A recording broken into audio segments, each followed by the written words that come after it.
let's get into it. Coach Colin here. What's going on, guys? With this whole thing with the Russia collusion being completely revealed after so long at honestly pretty convenient timing.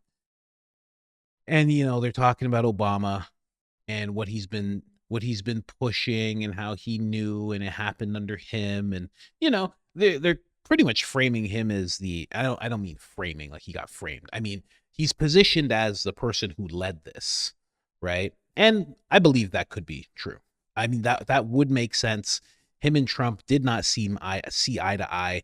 He looks at Trump, says, "I'm one thing you'll never be, president of the United States." Trump doesn't laugh. He doesn't even smirk. He doesn't even move when Obama says it.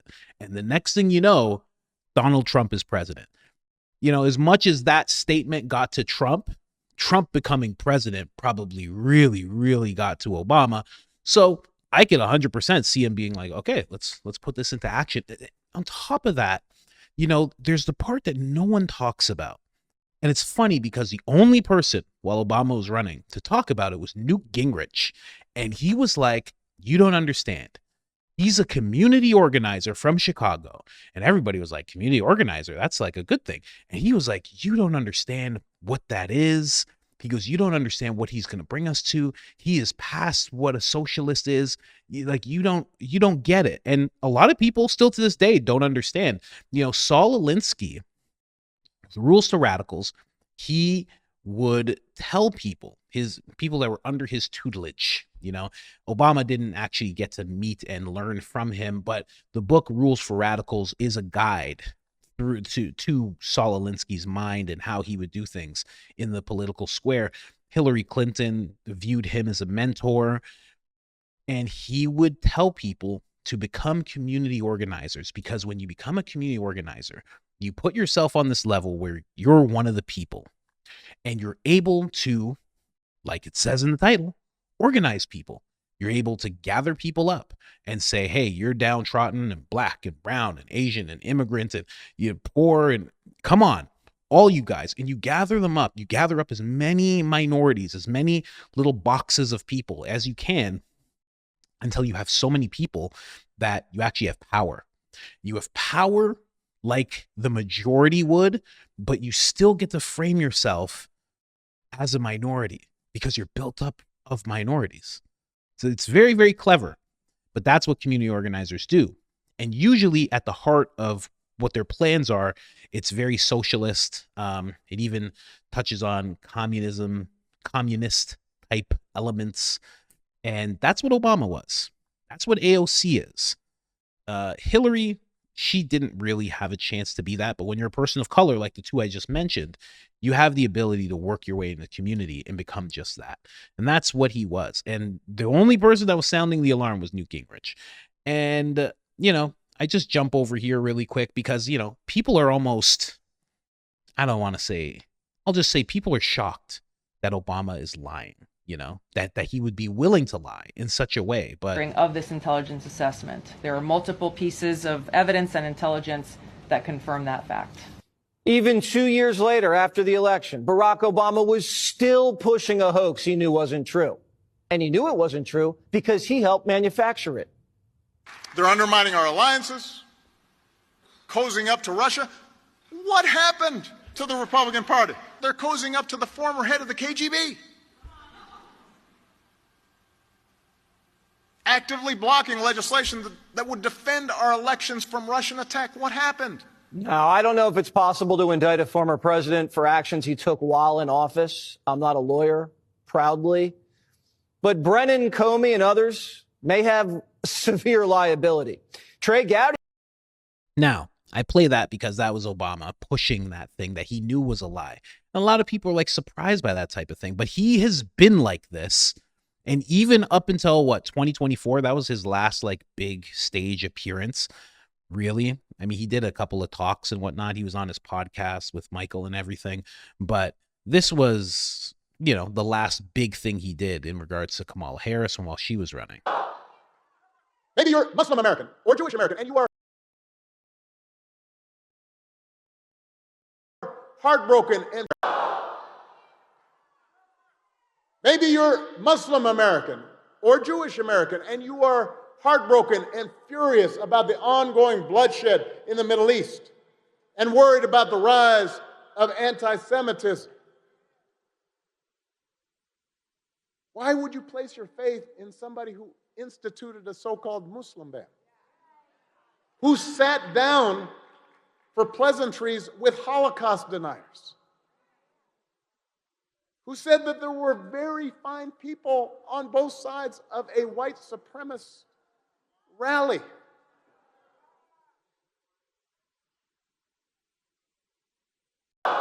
These are all things that have been debunked. You know, this has been his MO for the longest time. I mean, it was implied through his campaigning that it was like, I'm going to help you black people. Come on.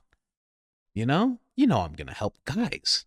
Look at me. I'm going to help you guys out. And he didn't, and that was a lie that could be forgiven because black people were just so happy that he was in office, right? For the most part, until it came to the end and they were like, wait a second. Hold on a second. Everything's still the same. Wait a second. How'd that happen? We're still in the same place. Hold on. I thought we were going to the promised land. What happened? He's just been doing this the entire time. It's been, and I used to talk about this on my main channel in regards to Rogan. I'd be like, for some reason, Rogan is like done in by the sweet talk, the smooth talk of Obama, thinking like, oh, this guy's like the epitome of a statesman. It's like, no. The epitome of a great president is someone who actually gets things done and does what he says he's going to do. That's the epitome of a great president. He's never done that. It's always been, I'm not deporting people as the highest record of deportations. I'm going to help these people. Doesn't help these people. Everything is just to extend the Democrats' reach of power. That's it. That's all he's been about. And let me tell you something.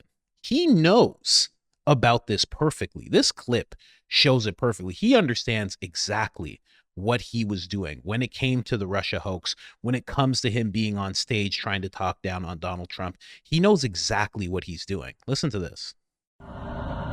You just have to flood a country's public square with enough raw sewage. You just have to raise enough questions, spread enough dirt, plant enough conspiracy theorizing that citizens no longer know what to believe. Once they lose trust in their leaders, in mainstream media, in political institutions, in each other, in the possibility of truth, the game's won. And as Putin discovered leading up to the 2016 election, our own social media platforms are well designed to support such a mission, such a project. Spread enough sewage, and then goes back to the whole Putin thing again, right? It's like for him to be able to say that all you need to do is spread enough of this, enough disinformation, they won't know what to believe. The fact that he's saying that on stage and everybody's not like, holy gee, like, whoa, why is the former president saying this? Why does he know this? This is an odd thing to know. You think he knows this and never actually uses it? And again, a lot of people don't realize.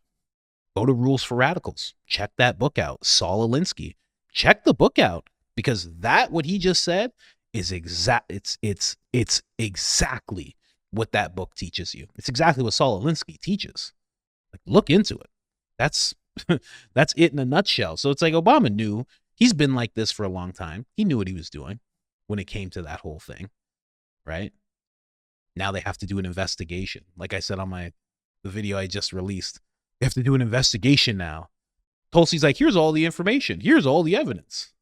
We have to do an investigation now. Didn't she do the investigation when she gathered up all the material? It's ridiculous.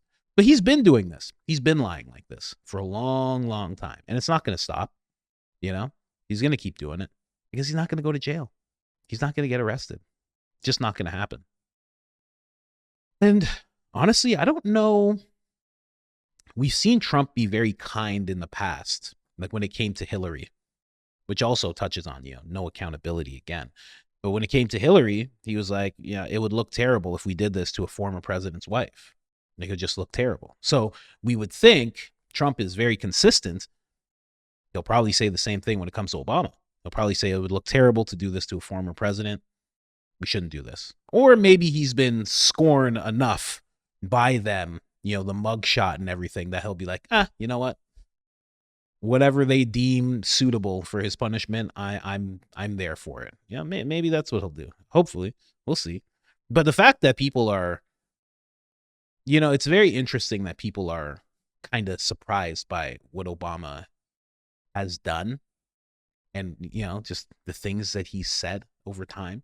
You can't be surprised about this. He's been doing this for the longest time. I don't know, man.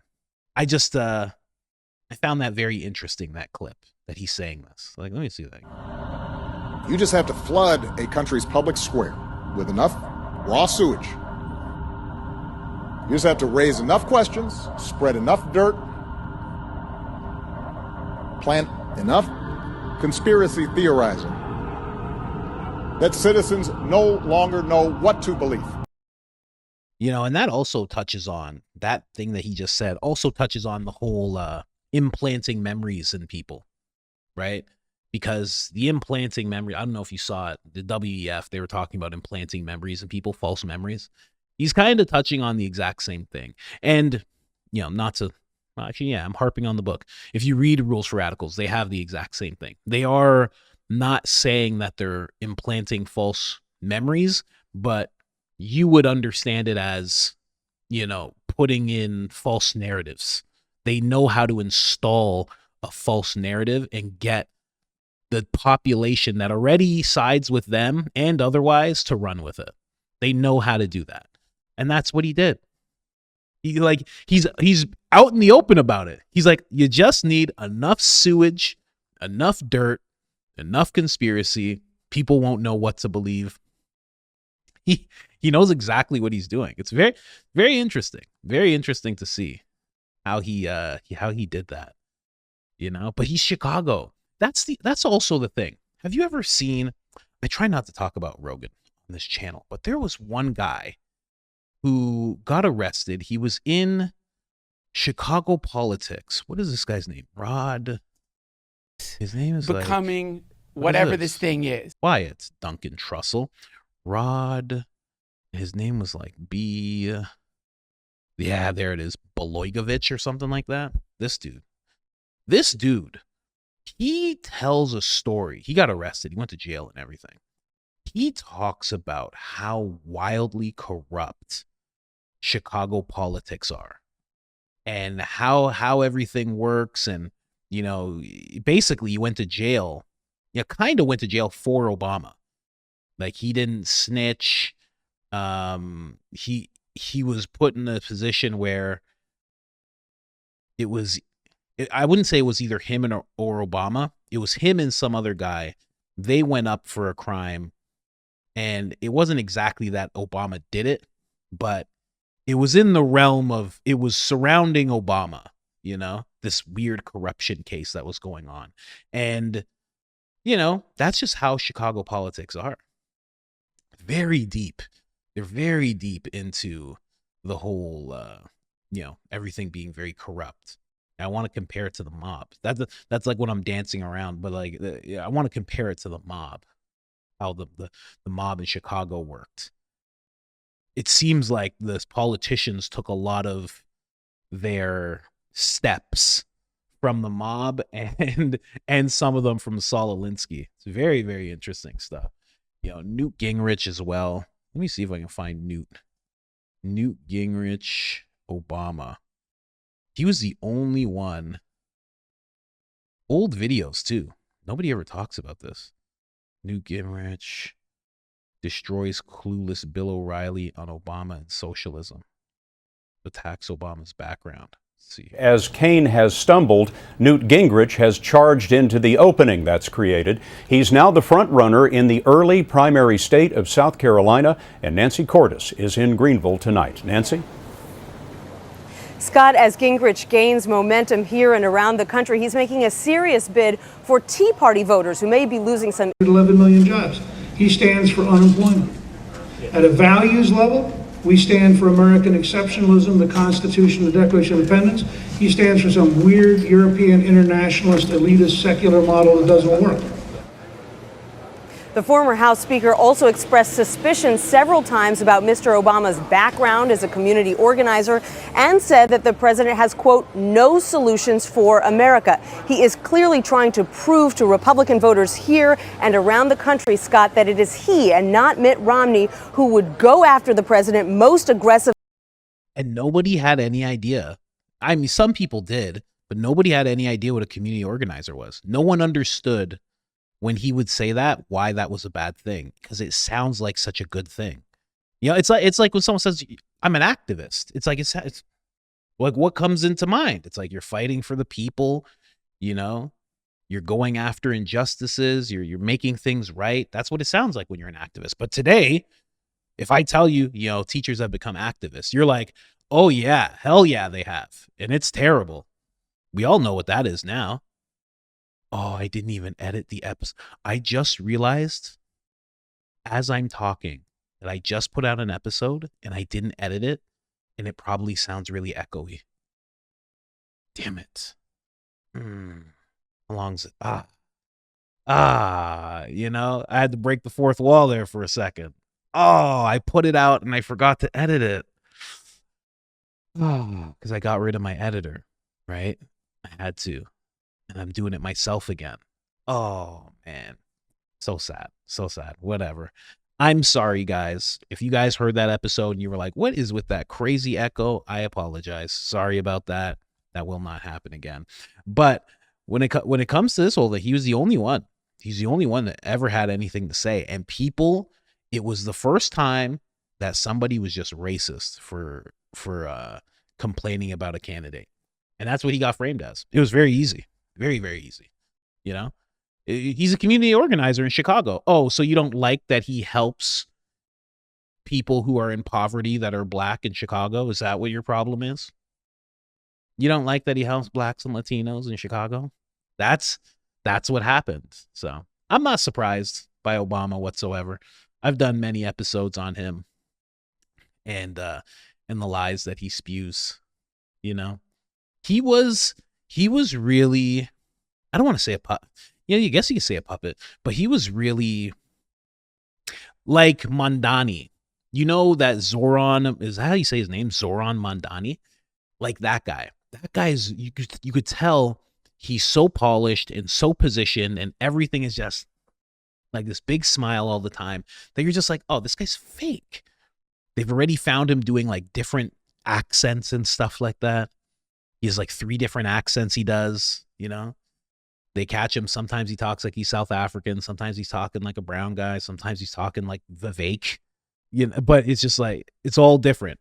They're starting to catch him, you know, and his ideas sound great. Like, we're going to have government owned grocery stores. And it's like, yeah, when you're 19 years old, 21 years old, that sounds fantastic.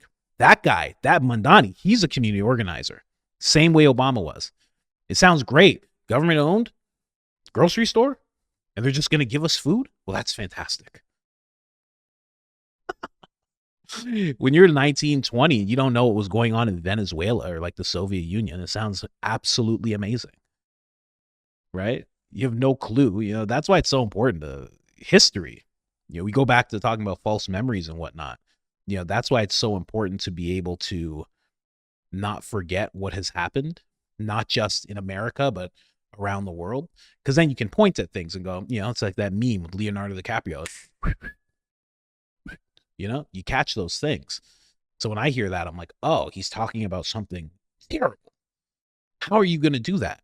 You're going to buy the food? You're going to set the prices? Like, this is what Venezuela did. Venezuela did that, and their inflation went up 800% within 2 years. And now people are making like little pieces of art out of their money because it's like nothing. And if you need diapers, it costs like $20,000. It's just nonsense. But that's what we're heading towards. Not really. I mean, just New York. It's only New York that's heading towards that. It's only New York that's heading towards that. Have fun. Have fun over there, guys. Really, really great. But anyway, I just wanted to say that really quick. Don't be surprised by Obama. And you know what? I don't see any accountability happening whatsoever to that guy. He's just going to say he didn't do it. There's clear proof that he did. He's going to smile, keep on strutting around with Michael. There's nothing we can do about it.